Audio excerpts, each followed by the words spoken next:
Kembali bersama kami dalam IDX Session Closing. Menteri Keuangan Sri Mulyani menyatakan sepanjang 2020 Indonesia mengalami defisit APBN sebesar 956,3 triliun rupiah.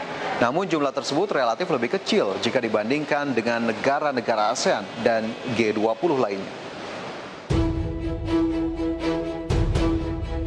Di tengah pendapatan negara yang tertekan, realisasi belanja negara sepanjang tahun 2020 tumbuh sangat tinggi, yaitu sekitar 2.589,9 triliun rupiah atau naik 12,2% secara years on years.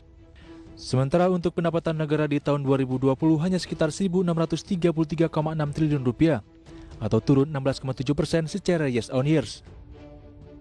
Hasil dari kondisi pendapatan dan belanja negara ini menyebabkan defisit APBN sebesar 956,3 triliun rupiah atau minus 6,01% dari PDB. Menteri Keuangan Sri Mulyani mengatakan, jumlah tersebut masih relatif lebih kecil dibandingkan banyak negara ASEAN maupun G20, di mana defisit negara Malaysia tercatat minus 6,5% dari PDB, Filipina minus 8,1%, India minus 13,1%, Jerman minus 8,2%, Prancis minus 10,8%, dan Amerika Serikat minus 18,7%.